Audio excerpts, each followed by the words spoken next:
Howdy, everybody. David here with this week's Griscom stream. Hope you're doing well wherever you are at. Not doing too bad here myself. Hot as hell, though, but that's barely news at this point here.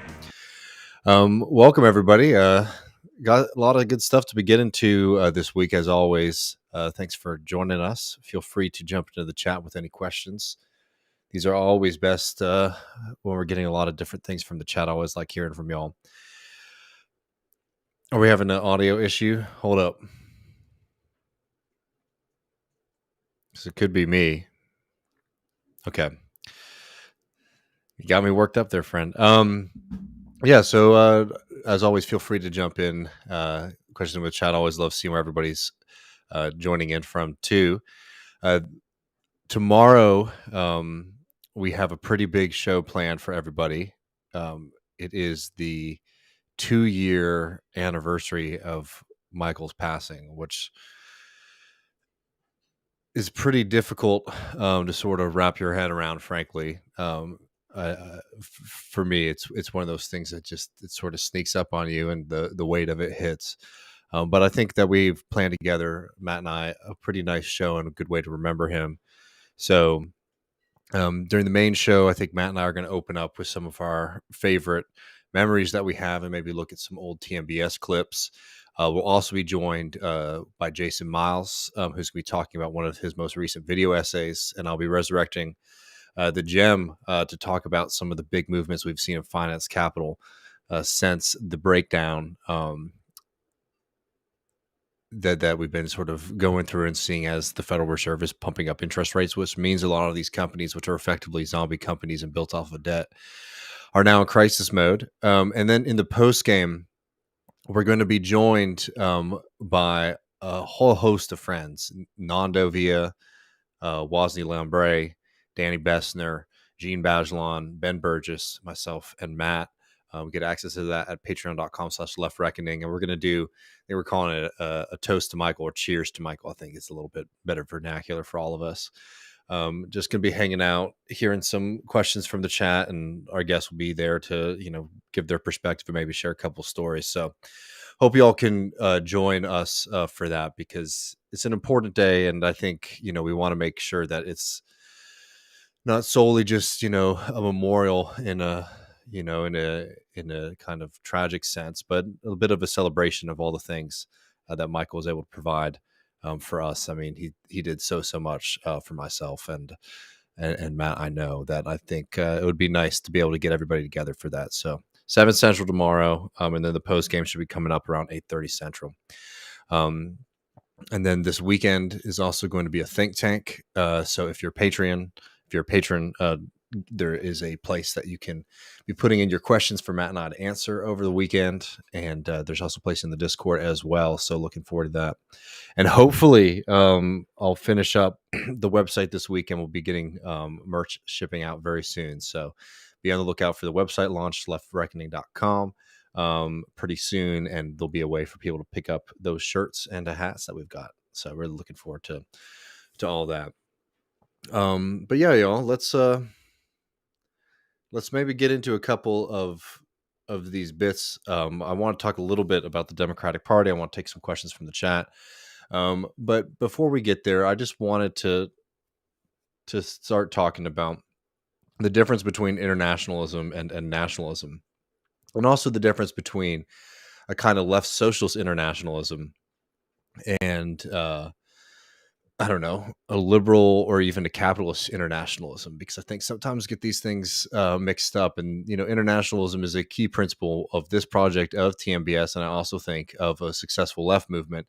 And I want to sort of outline why and how to start to build it. So maybe to get started, why is internationalism important? Well, internationalism in the socialist movement is crucial because if you look at the history of the 20th century, it is dominated by the struggle of nations. And it took a lot of work to try to dispel this fantasy that the nation itself means an actual living community, right? Nationalism obscures fundamental disconnects within society, right? You have much, much more in common with a worker in Mexico than you do with a rich American.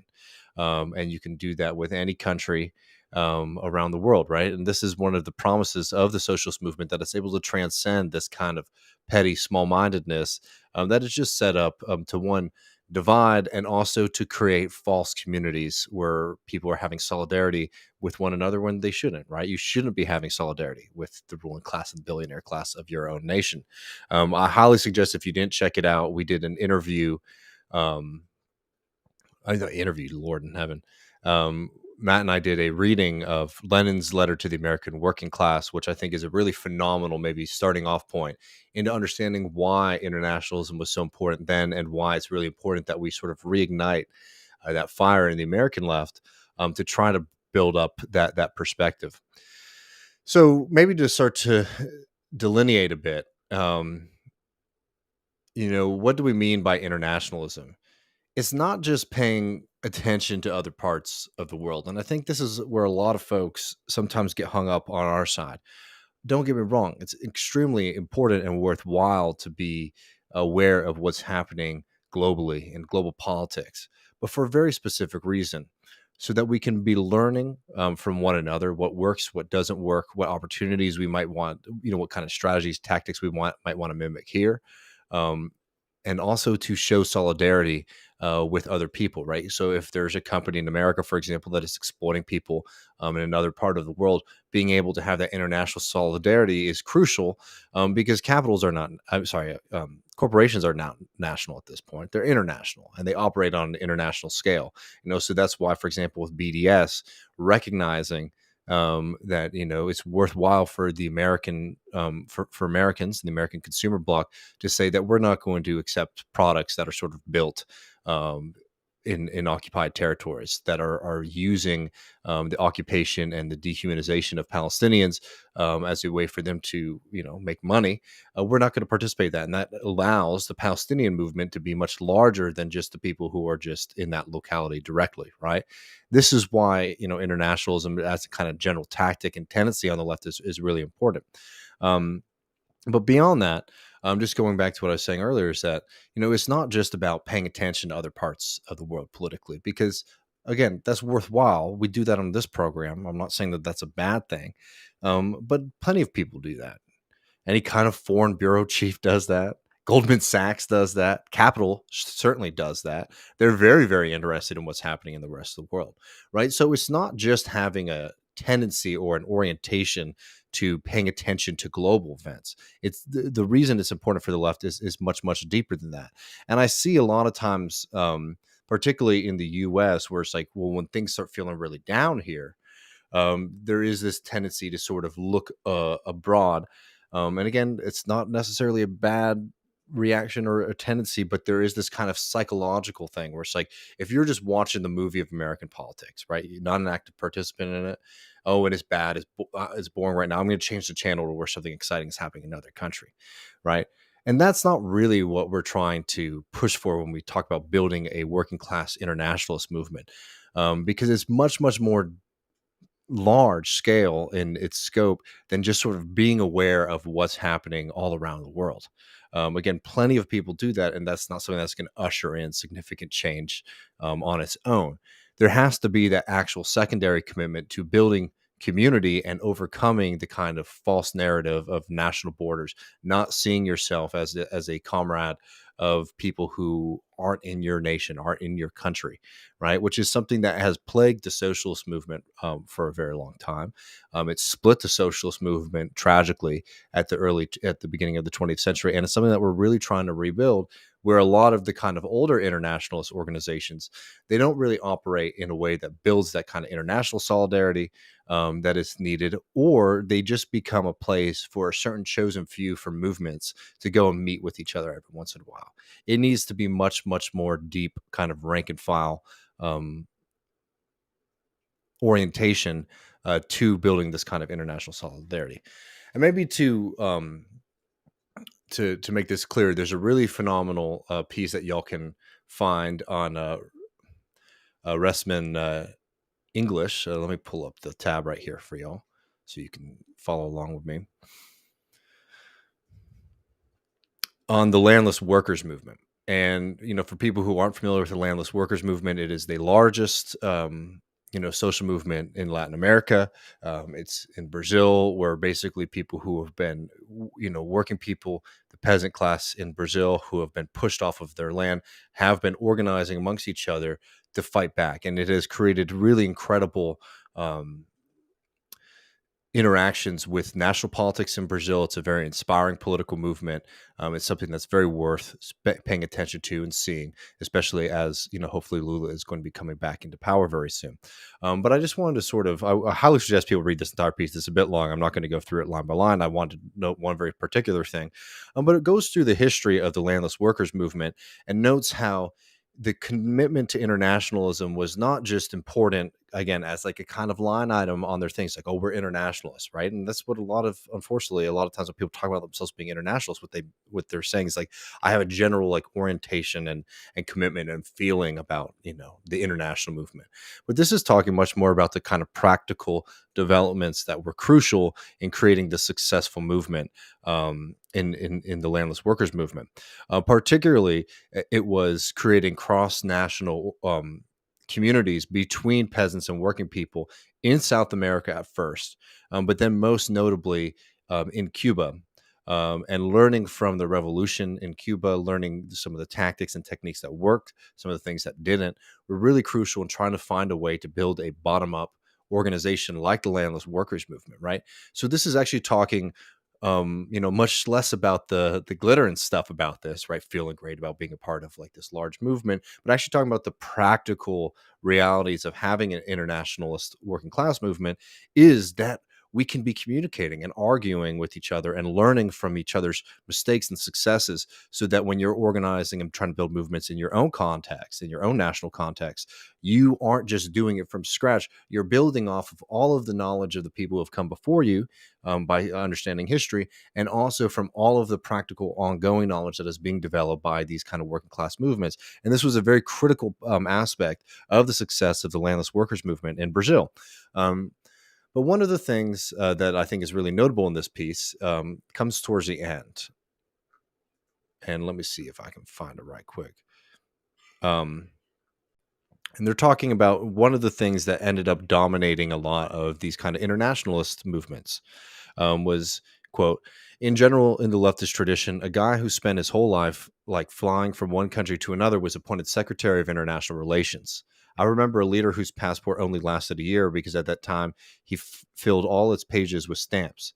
Only he was an internationalist. From those mistakes, we learned and promoted the strict divisions of tasks, the rotation of militants and leaders in international tasks, gender parity, and the generational diversity without delay and without excuses. All this nourishes the movement with the practice and experience of internationalism, and not just two or three chosen ones. So again, I highly suggest people read this piece, Breaking the Map with the Machete's Edge, the internationalism of the landless. But also wanted to note that this is one of the crucial points that he's getting at in this piece, is that when they were doing these kind of delegations to Cuba and to other countries, it wasn't just, oh, here's our representative and we're going to have this guy be, our guy who gets to travel around the world.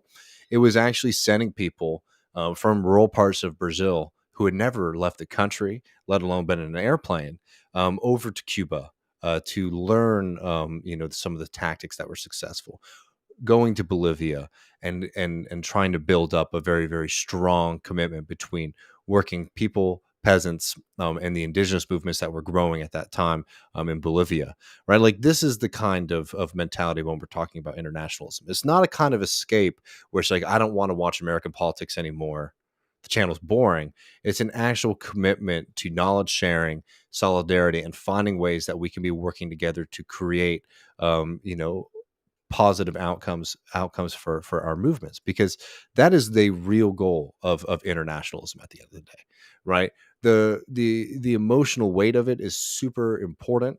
The feeling of not being alone, being able to stand in solidarity with other people, recognizing that you are a worker, a member of the working class, and that it's an international and a historical class, right? That has a lot of kind of spiritual, personal power.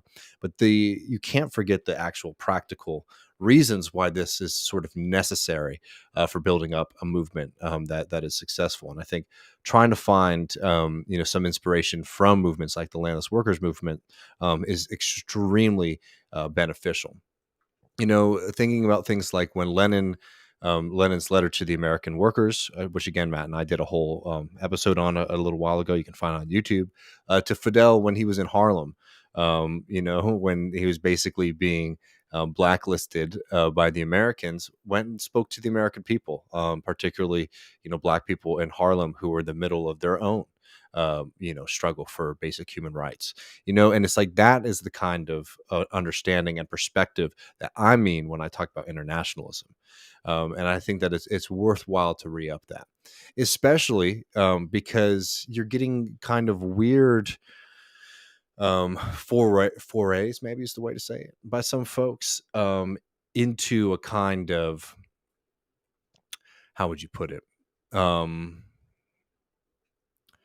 Into a kind of, excuse me, a kind of nationalism that like it's that like it's, I don't know, there's weird people on the internet, and then there's actual movements that we should be paying attention to. Without going in too deep into it, just it's important to remember that having roots in your community and in your history, I think, is absolutely crucial for a successful American working class movement, right? I think that it's also very crucial to have like a deep love of people in any kind of context to be able to build a movement. I think, sometimes American leftists do sort of carry around a hatred of workers from their own country, and that's not helpful. And I'm always reminded of the Michael Harrington quote, where it's like, if you want to change this country because you hate it, the people will never trust you, and they'll be right. And that's something that I think is a worthwhile critique to engage in. But you don't have to overcorrect and start painting yourself in the flag and getting into this kind of BS nationalism that I've seen some people sort of, I feel like, overcorrect, or who knows what people's actual motivations are. I won't speak as to what they actually are, but it is a huge, giving people the benefit of the doubt, it's a huge overcorrection to trap yourself into nationalism, because nationalism is an ideology in the same way that regionalism plays the same kind of role, that is meant to obscure class contradictions in society. Is why the earliest bits of the communist movement, of the socialist movement, were very quick to dispel nationalism, because they recognize that all nationalism does is divide people. And to not fall into the trap of nationalism doesn't mean that you sort of condemn people wholeheartedly, right? Or across large swaths, in the sense of saying, oh, Americans are ignorant, or Americans are bad. I think that that's a really, really negative position. Right. And it's something that no one's really asking for. It's something that frankly makes people sound like liberals. I mean, people have spent enough time with liberals to know how they have these kind of misty eyes about Europe, which is also a completely BS position. you know, a kind of like anti-Americanism that's like hyper reactionary, in the sense that it's just like, well, Americans are just, stupid and ignorant, and, they don't know. They don't know what they want, and that's why this country isn't moving forward. No, not because of the fact that we've been living through 200 years of pretty entrenched and successful class warfare. No, it's because there's something wrong with American people's soul, right? That's a negative attitude. But the reason that like I love people in this country is not because of some bullshit about an eagle or the stars and bars. It's because I see the roots of an incredible, caring group of folks who look out for each other. And if you've worked in this country, if you're a working class person in this country, you know exactly what I'm talking about. That when my family was struggling, neighbors were showing up at the door with food, or to see if they could help you out with something. Maybe we could watch the kids or something like that. That is a really great human tradition. It's not unique solely to America. And that's the point, is that like these kind of false narratives that people get really caught up in are extremely unhelpful for building up solidarity. So, I mean, I'd love to hear what y'all are thinking. I'll go and check out the chat, but like, I think that like, one, rejecting any kind of nationalist fantasies is really, really crucial.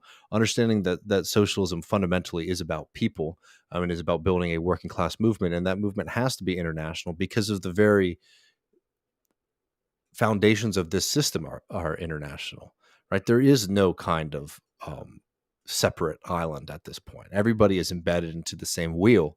And to be able to build a movement that is strong enough to take on international capitalism, we will need to have an international working class movement. And that starts with having a commitment to internationalism that gets to the root of why that is such an important commitment. One, to dispel the false community of national identity, right, which separates people and, most importantly, obscures the reality of class contradiction within your own society. To be building a movement that not only has like the sense of like I support you in like a spiritual sense only, like I'm rooting for you in the rafters.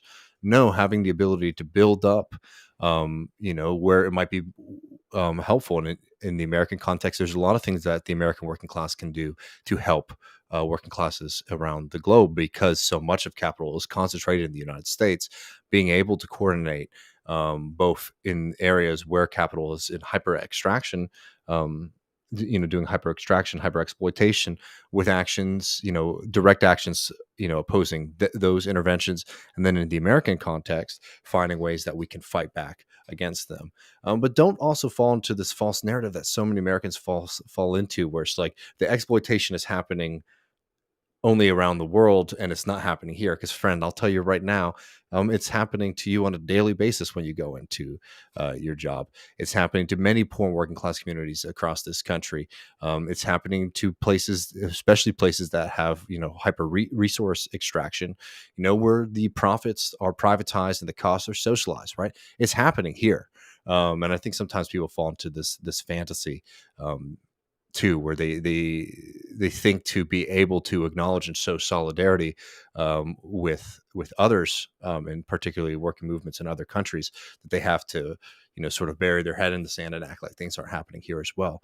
The point is, yes, and as we're building up a movement that's going to be capable of taking on a system that's highly entrenched globally. But yeah, let's see. I'd be happy to take some questions. I want to get into some of the stuff from the poll. We're going to talk about some of the things that are happening in like global finance capitalism tomorrow during the main show. But this is a good time to sort of get into any kind of stories or questions that you'll have before we get to the think tank later this weekend. But let's see. Yeah, the Hugh Mack makes a good point about a capitalist internationalism. That's globalism. Yeah, and it's like this is the kind of the mentality that I think is worth sort of getting out of, that like internationalism means sort of paying attention to what's happening around the globe. That's certainly a necessary first step, but it's much, much deeper than that.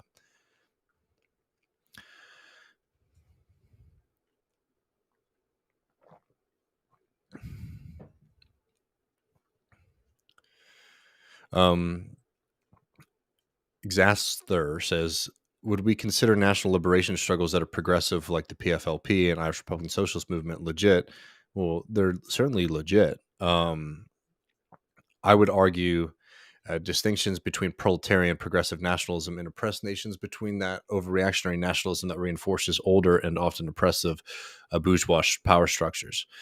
Well, totally, but I highly suggest that there are certainly differences in forms of nationalism, particularly nationalism that is allowing for people to have self-determination, basically, pushing up against like a colonial government, or a dictatorship or something like that. But I highly suggest that you read the work of Frantz Fanon on this question, because Frantz Fanon, this is not somebody who's was sitting on the sidelines. For people who aren't familiar, Frantz Fanon, one of the great revolutionaries and theorists of the 20th century.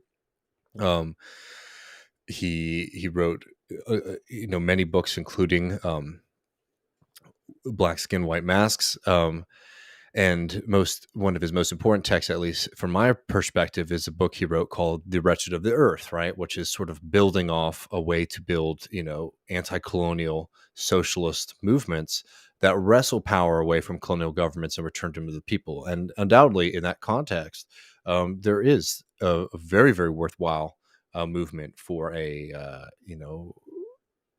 for an anti-colonial movement that sort of creates some form of a nation, right?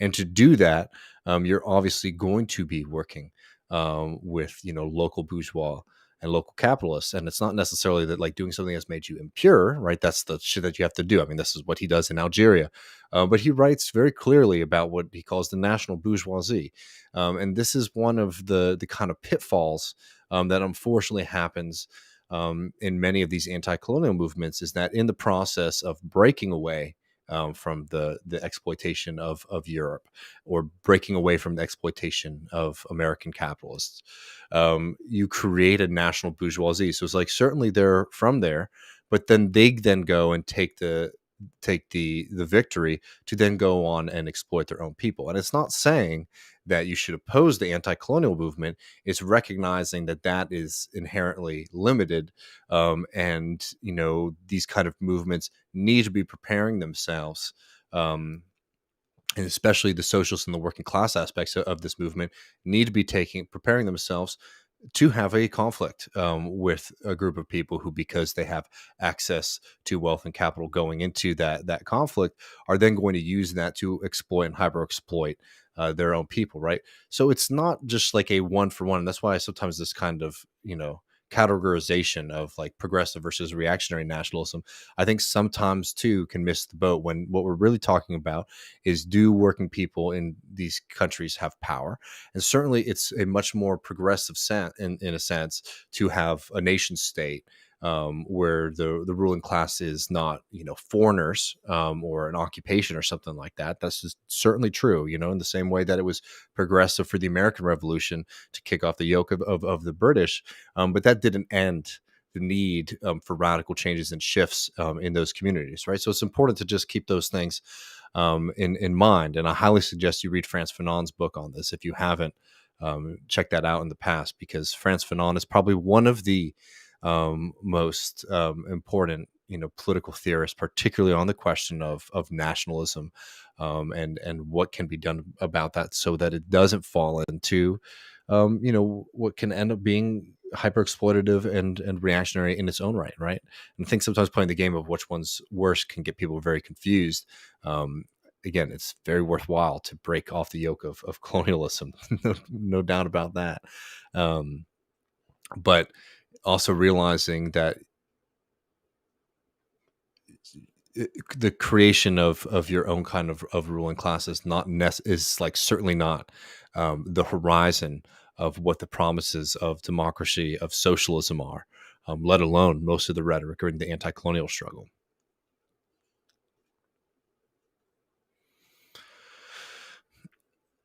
Um,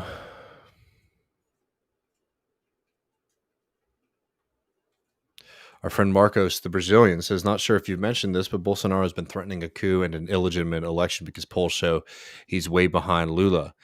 Yeah, I mean, I've been telling people to pay a hell of a lot of attention to that in particular, because I have no confidence that Bolsonaro won't try to pull something.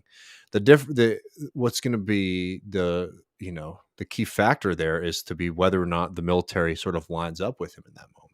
And I'll tell you, sitting from where I'm at right now, I'm not 100% sure. Um, I could give people a fair prediction of what that's going to look like. But I think I was hoping to maybe go out to Brian Muir pretty soon, so that we could have another breakdown on Left Reckoning pretty soon on that question.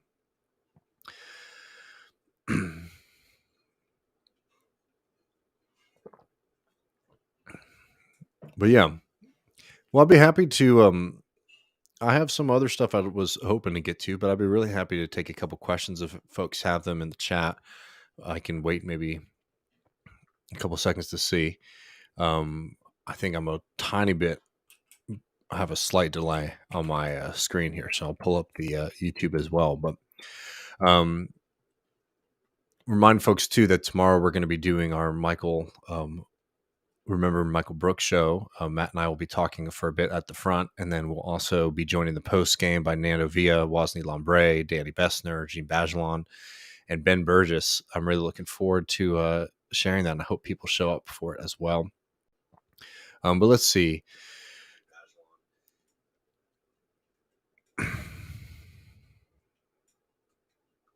Okay, yeah, I think I'm not getting the questions from YouTube, so I just pulled it up. So let's see if I'm going to scroll through them now for whatever reason. Yeah, here we go. I'm not going to be able to bring these up on screen, but I'll read through them. I'm sorry. I'm having an issue. I'm only getting Twitch in the chat for some reason, but I got them on YouTube right now. But let's see.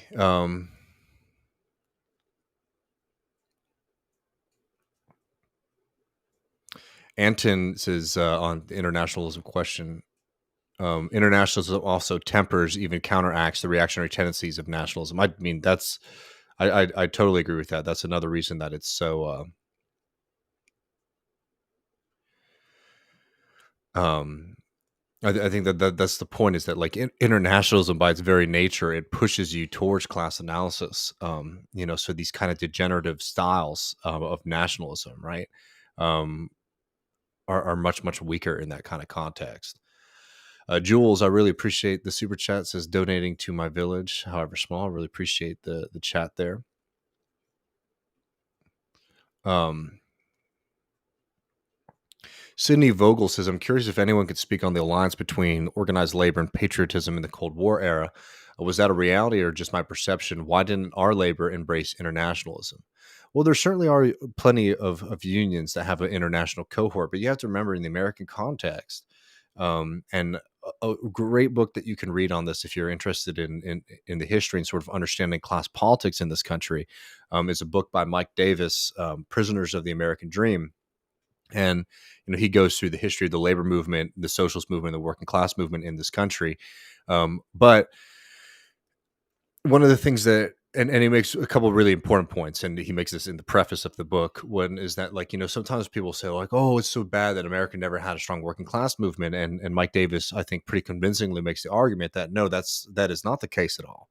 It's not that there was an absence of a working class movement in America at the same time as there was one in Europe and in other parts of the world. It's that whenever the American working class has had these big confrontations with capital, the working class lost, and they lost by large margins and were crushed. Look no further than the way that a lot of the early American unions were set up. They were set up in a way to block out socialists and communists, despite the fact that so many of the like rank and file organizers were socialists and communists from leadership, right? This is Gomper style trade unionism in this country, and that becomes the dominant form in the United States. One that believes in something that you would call labor peace, right? And by that I mean, so it's kind of opposite perspective of like a class war perspective, which would be the working class and the ruling class have such different interests. That there will never be a state of prolonged, peace and prosperity shared between them, because as soon as conditions change, the ruling class is going to try to claw back the victories of the working class. And unfortunately, that is what you see in this country, right? Or even at the height of some form of workers' power in this country coming after the New Deal.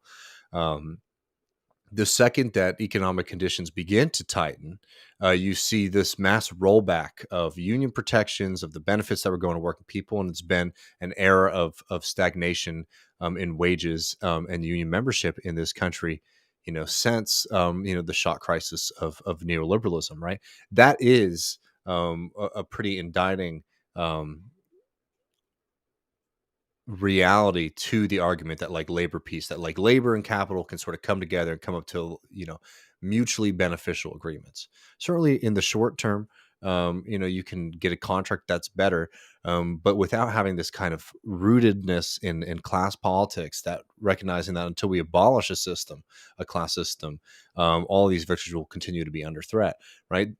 That system, that belief in like labor peace and this anti-socialist, anti-communist mentality in the leadership, very much pushed by capital and also by American political parties at the time, ended up sort of kneecapping any real kind of socialist political organizing within the union movement in this country, and the consequences have been vast. So.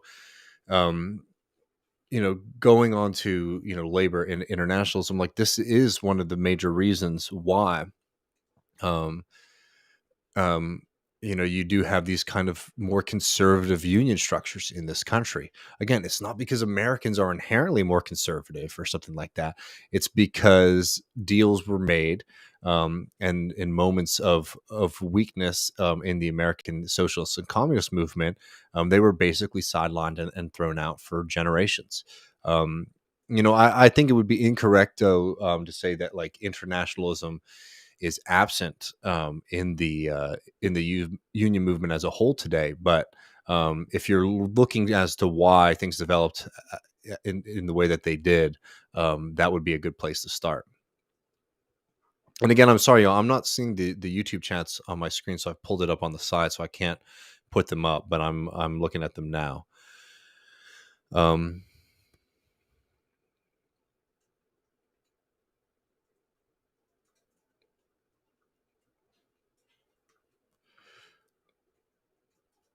Darth Bong says, "Any thoughts on Scottish independence, Chris?" I mean, I'll say, as you know, my family's been in this country for 500, not 500 years, Lord, was since the 1700s, right? So any kind of like claims to my family's Welsh, right? When they came over. So, but me call myself a Welsh, I think would be a huge exaggeration.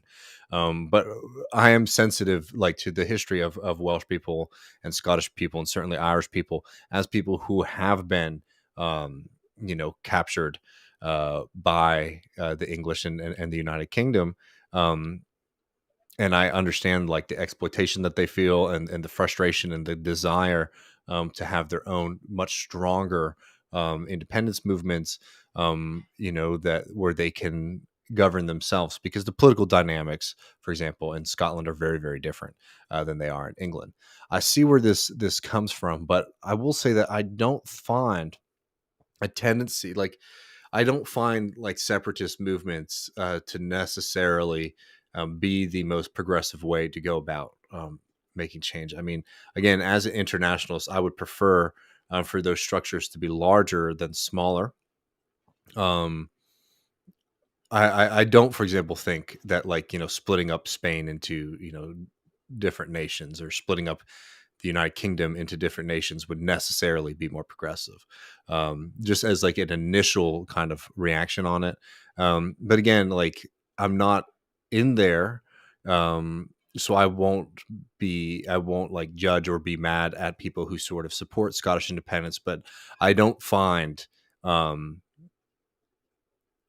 all of these independence movements in Europe in particular to be signals that things are looking more progressive in the future. I think that that would be something that would come out of pretty serious mass defeat, and I would be much more excited to see large working class movements across the United Kingdom that are sort of able to push back on the power of capital and on the Tories. Right, than seeing a bunch of an independent Scotland and an independent Wales. Um, I would much rather just see larger political victories where things are concentrated, than seeing everyone just sort of fragment themselves off.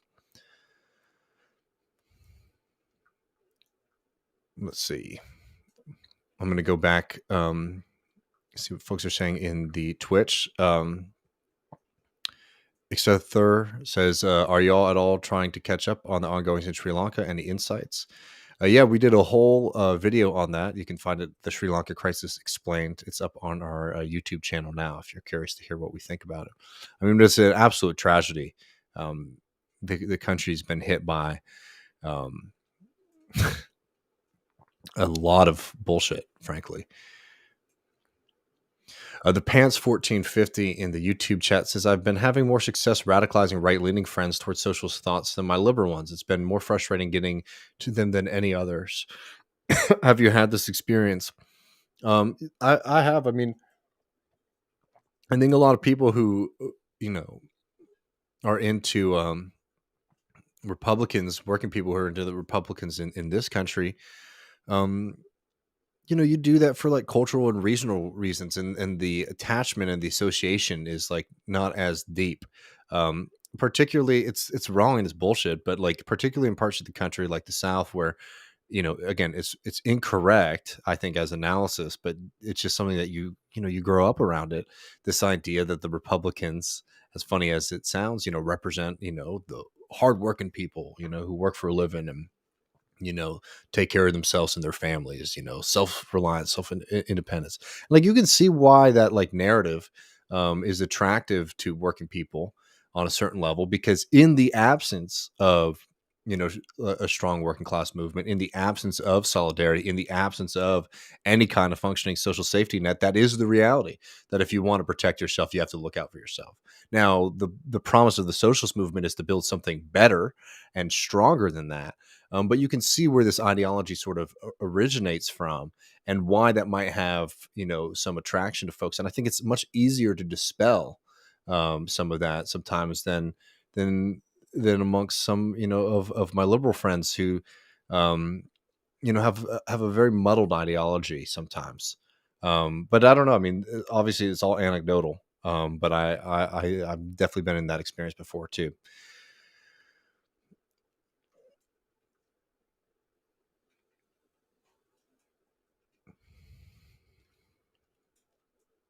Let's see.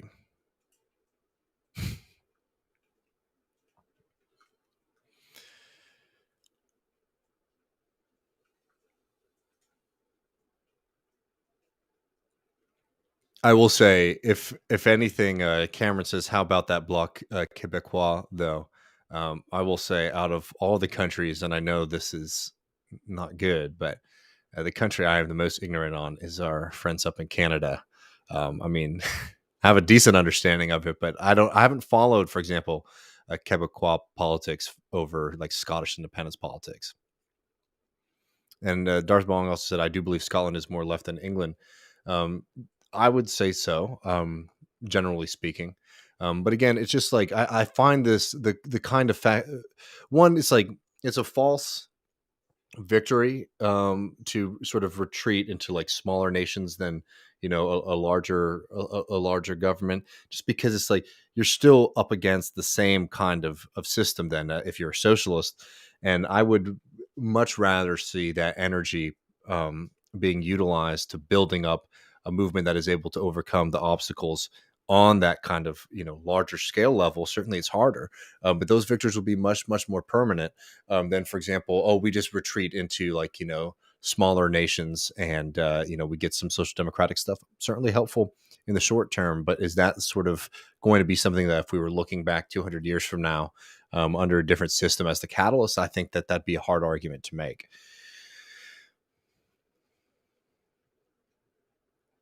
um Alan says good morning from Australia. Good to hear from you. Congressional baseball fan says, "Hey Dave, been cooking anything good lately?" Man, I've just been making a lot of Mexican food,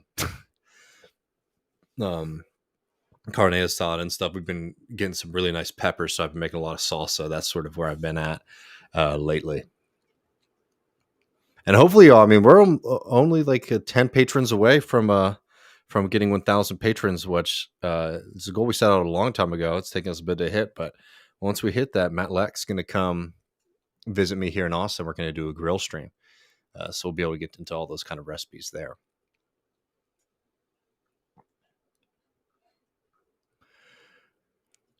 Um, Whale Boa says, where do you guys see Mexico's promise to pay for part of the border wall coming from? I'm not sure if you could re-up that. I'm not sure exactly what you mean. Like, where is it going to come from? Like the money, or why is that happening? Be helpful for me.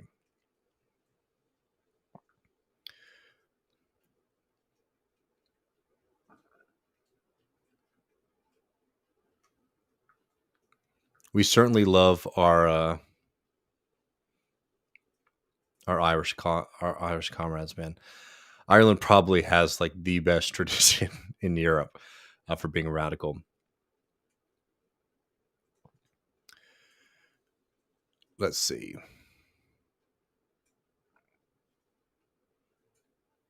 Sidney Vogel also said exactly, in the absence of pro-labor alternative, people flock to cultural camps. I mean, like looking at America for an example of this. I mean, one of the things that is sort of interesting if you do like comparative politics between the American system and other countries is just how dominant regional politics have been in this country, and they've been dominant from the beginning. And one of the main arguments for that is that, like, yeah, without class politics, sort of as a root, where it might be in other countries where there is a stronger, like the left party is much more rooted in labor and class politics versus whatever the American Democratic Party represents. What ended up being having staying power in this country was regional blocks, and you see that even through the party shift, right? When the Republican Party and the Democratic Party um, sort of had their, once the South went from being the solid South in the sense of voting Democrat every time out of voting Republican. I mean, it is very fascinating how much regional politics have played a role in American politics. And I think that's exactly right, Sydney, that like in the absence of, a pro-labor working class politics, people flock to cultural camps or regional camps. And I don't find that to be a very progressive in the sense of like progress, right? Tendency. And Comrade Jean jumped in to correct us on this, which I think is a good point. Scotland is more liberal, not more left. I think that's always very worthwhile to remind us, and appreciate hearing from you, Gene. You'll be able to see him tomorrow night. Let's see.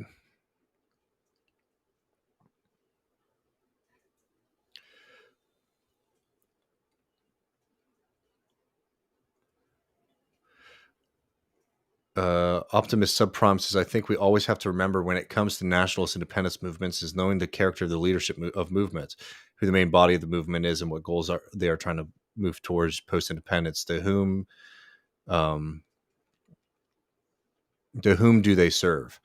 Yeah, and I mean, again, this is like, I think that read Frantz Fanon's, I think it's an entire chapter in his book, The Wretched of the Earth, on the national bourgeoisie. I think that can really help make some of these things clearer for folks. Because there are certainly countries and regions that have very reasonable historical grievances that can be quite motivating in politics. But remembering that none of this stuff happens in a vacuum, there is an ongoing class war in every context. And if you ignore that for the kind of cinematic version of nationalist independence movements, I think you'd be making a pretty big mistake.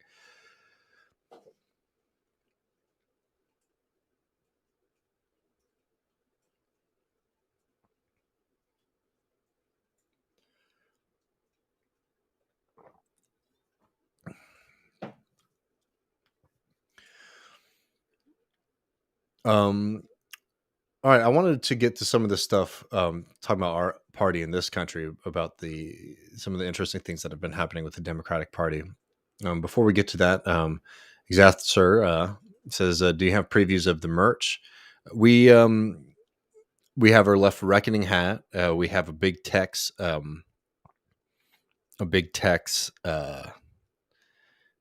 tank top that Matt's worn a couple times, and we also have a really cool kind of vintage screen print Left Reckoning shirt that will be coming out. I don't have them in the room with me right now, and I don't want to have to get up to have them, but hopefully we'll be launching that like this week, so you'll be able to see it soon. I'm really excited to start seeing some of those things in the wild.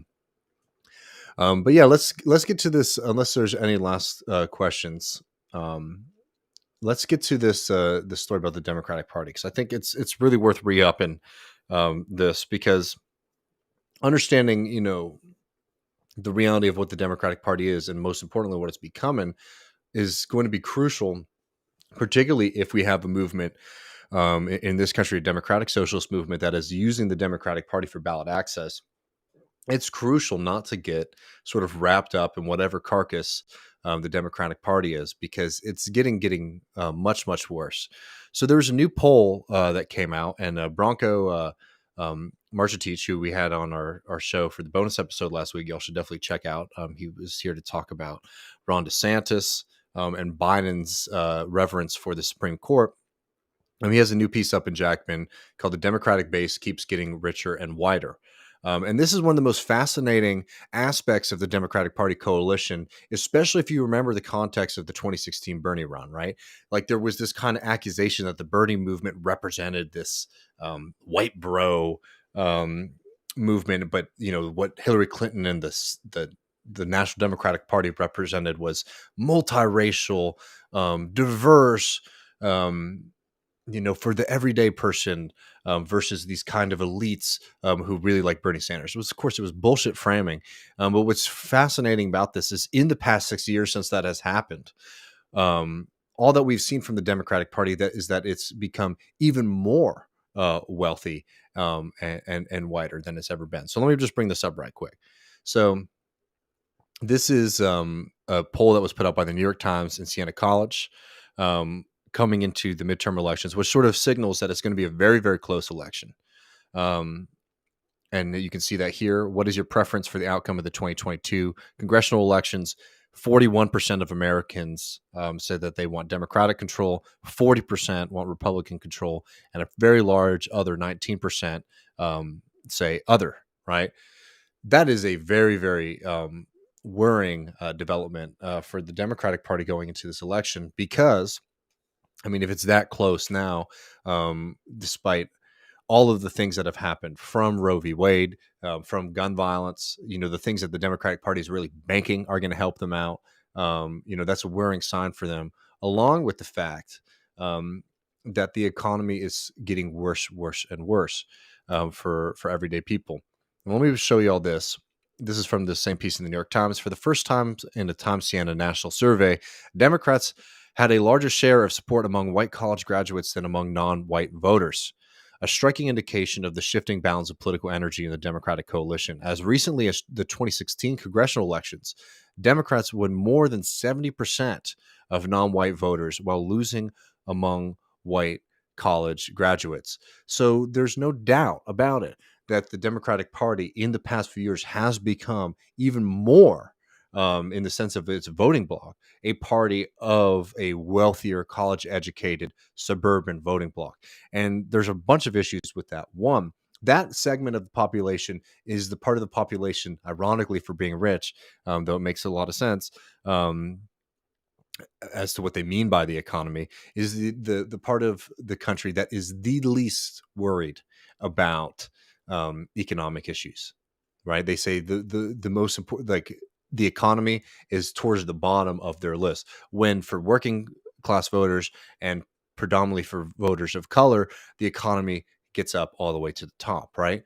Which shows that there is incredible, especially in a moment right now where you're going to start to see even more devastation as these kind of punishing policies from the Federal Reserve and also the inaction of the Biden administration to do much for working people who are really struggling right now, as that only gets worse over the next few months.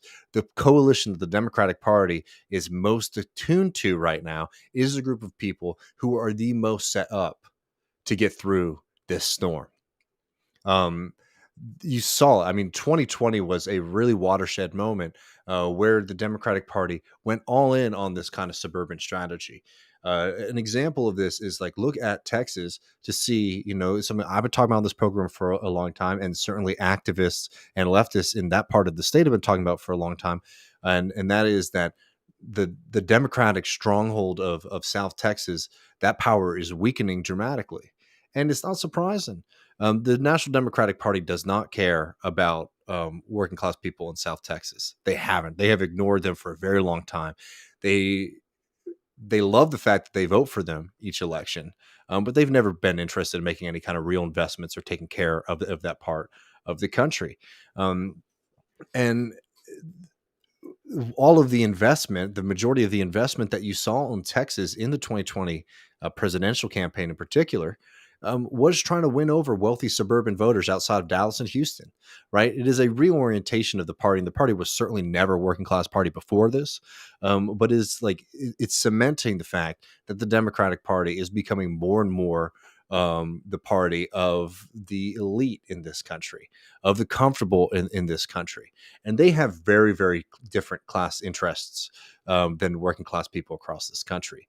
And it's a very frightening moment when all that the Republicans are sort of offering is death and destruction, that the Democratic Party, instead of trying to court and win over working class voters, is basically putting up two middle fingers to them, calling them names, insulting their intelligence, and trying to win over wealthy, comfortable folks in the suburbs. Right? It is not a strategy. I won't even speak to its efficacy in winning elections, but it's not a strategy that is going to result in positive outcomes for everyday people. Bronco, in his kind of recap of this piece, says the Democratic voters overwhelmingly named guns, abortion, and threats to democracy, while relatively few pointed to the economy or inflation. Only 17% of white college educated Biden voters did so, which, according to the paper, was the smallest proportion of any racial or educational group. Right. So, is it surprising that all that we're getting from the Biden administration so far has been these kind of symbolic signalings and inaction? It's not, when you think about who their real coalition is, who the people that they're very worried about winning over are people who are not very worried about inflation or the crisis in the cost of living or rent or all of these other issues. And basically, they're pushing in that party. Working class people in this country into, more likely than not, being non-voters, which the vast majority of working class people already are. And even more frighteningly, into the arms of the Republican Party, who offer them nothing but maybe an outlet for their rage. But these are very, very striking developments in the Democratic Party. Again, another highly worthwhile piece is a piece by Mike Davis, again, in the New Left Review, called Trench Warfare, which I think really outlines this shift in the Democratic Party electorate, in their national strategy. And it has some very, very, it's going to have some extremely worrying outcomes for the rest of us, from climate change to economic inequality. The way that the modern day American Democratic Party is moving is away from taking significant action on those issues, maybe other than, doing some tax break stuff for for residential solar panels for the wealthy, right? Like, these are the developments that we're having in this country. Is at a moment when people thought that when people say, like, American politics is becoming even more polarized. What is so frightening and striking about this moment is, as society is feeling like it's becoming more politicized, what is ending up being on the ballot is becoming extremely depoliticized, in the sense that it's a ruling coalition of rich people on the Republican side and a ruling coalition of rich people on the Democratic Party side as well.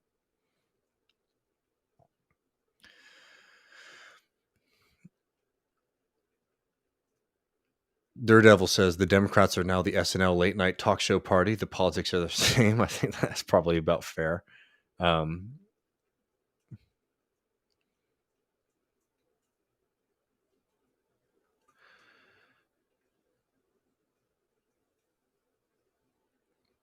Yeah, and I think that, like, the answer to this, as Sydney is sort of noting as well, here's: when we have boots on the picket line, politicians will take notice. It's not the other way around. I think we can be mad about what the Democratic Party is doing, and we right and we should. Um, but the reality is that if working class people are sort of being pushed aside by this party, which many people in American politics, particularly for, like, working class voters of color, think is like their natural home, that they would never leave. This is a moment for us as a socialist movement to be showing up for working class communities and trying to build out an alternative, because there is no real hope that this party is going to try to wake up and start shifting their dynamics, because, again, it's not in their interest. The Democratic Party, the Republican Party, seeks, to limit and maybe even abolish democracy. The Democratic Party seeks to manage democracy. They don't want new voters. They don't want working class voters, um, especially if those working class voters are going to be demanding things. So instead of sort of waiting for change in the hearts of Biden, Pelosi, Schumer, etc., it's going to have to be a recommitment of us and our movement into building up community power, building up working class power, building up union power, so that we will have a movement that is strong enough and coordinated enough that we will force these organizations to sort of bend to our will. Because sort of waiting for the Democratic Party to start to see the writing on the wall, it's not going to happen. If anything, the Democratic Party since 2016 has become even more conservative, at least in the sense of who they're trying to court and who they're trying to win over. There hasn't been a real attempt to try to increase like serious voter turnout amongst working people. It has been trying to poach Republican voters from the suburbs into the Democratic Party, and give them credit. They're getting success with that. But what that means for class politics in this country is that sort of hoping that the Democratic Party one day is going to sort of wake up and start reflecting some of the severe economic worries that many people in this country are having is a fool's errand.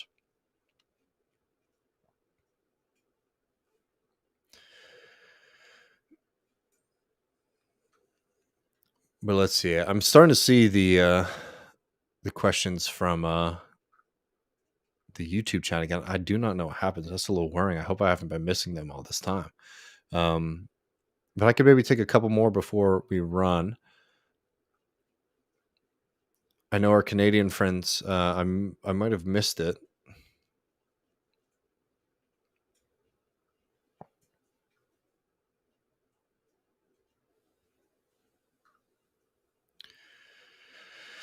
Francis, who I always appreciate hearing from, says about Michael's comment, that is the most accurate description of Quebec's nationalism I've seen on a mostly Anglophone chat. Thanks for existing.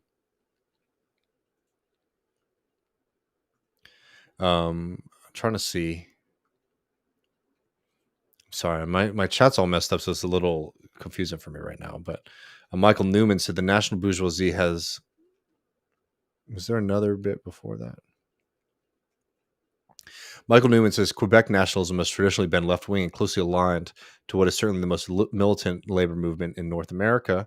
But the national bourgeoisie has, however, taken over and marginalized the left. Quebec's version of national conservatism, not as bad as it is primarily focused on language. No, I mean, I'd love to be able to do more on Quebec in the near future, for sure.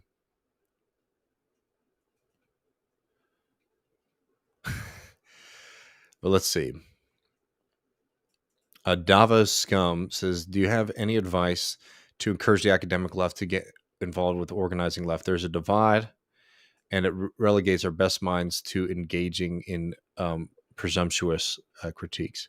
Well, I'll say this about academics in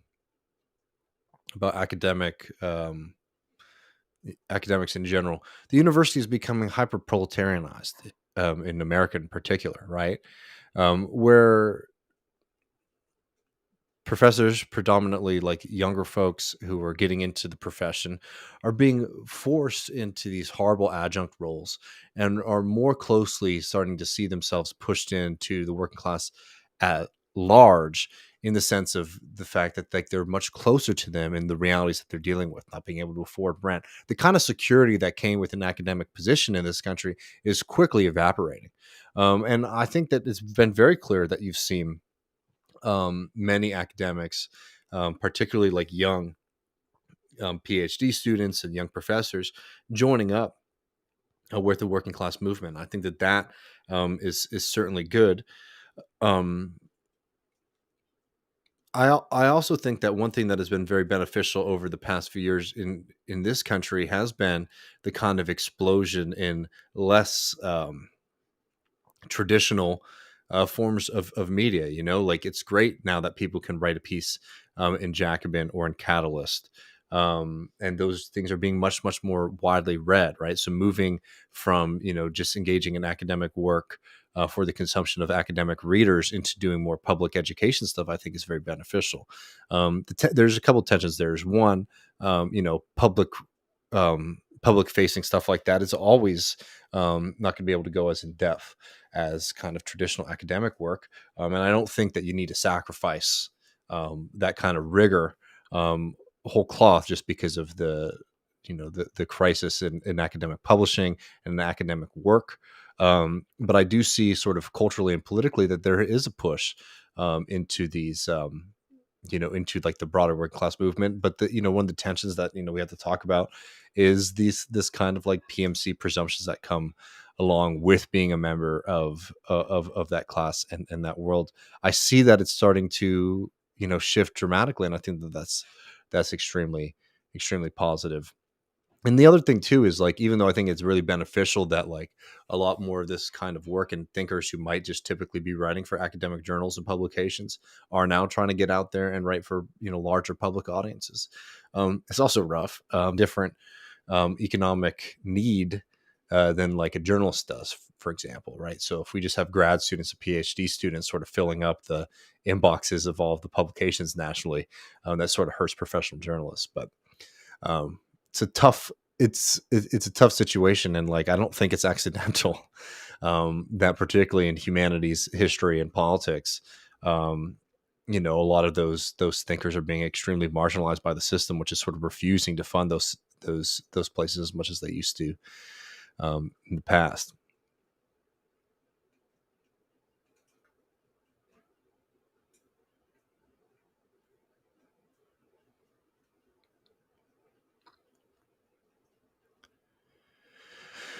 John D. Rocky says, possible interesting question for community. New Mick Lynch fellow was pro Brexit. Learned from YouTube recommendations. I have mixed feelings, I guess. Thoughts?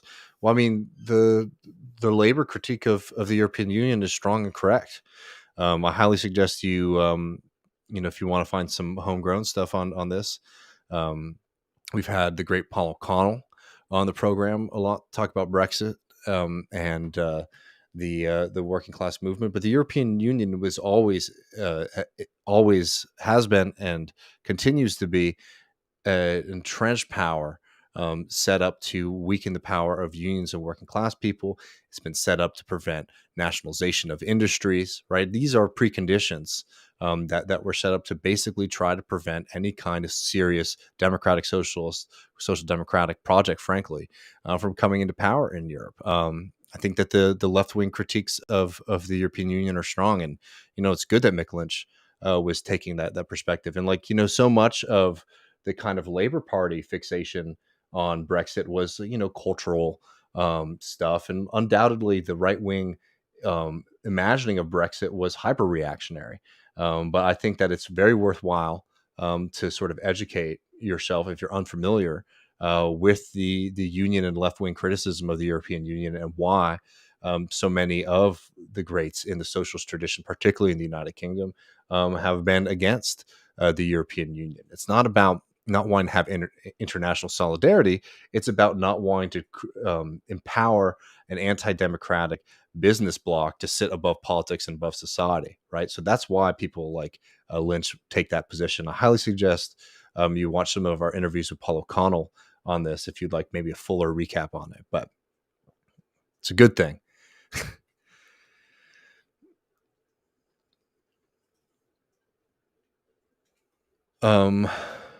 Moore's doors, is this midterms the last chance to preserve what's left of democracy? I mean, all these things are always in flux, right? I mean, um, it's extremely worrying to see the positions that the Republican Party is taking right now, and I don't think that it's unreasonable to think that we might see some state legislatures trying to deny election results in a presidential election in the near future, particularly if the Supreme Court rules in the way that some people are worried that they will be. So I don't think that like your worries are wrong, but also remember that the second side of that equation is the fact that the Democratic Party, through their inaction, through their the fact that they're so beholden to the rich and powerful in this country, don't really show an alternative that is going to revitalize democracy, right? So yeah, these things are under threat, and that's why it sort of has to come on us to build something else. Our friend congressional baseball fan says, I work as an adjunct and it's terribly precarious. Never know when I'll have teaching work or when I might be casually laid off. Yeah, I mean, it's insane what people have been going through.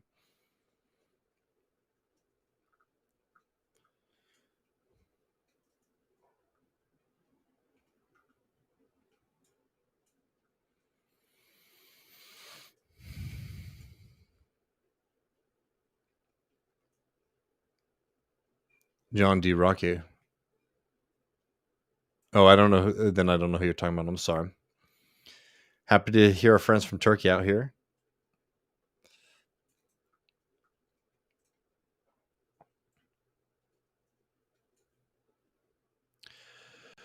All right, y'all.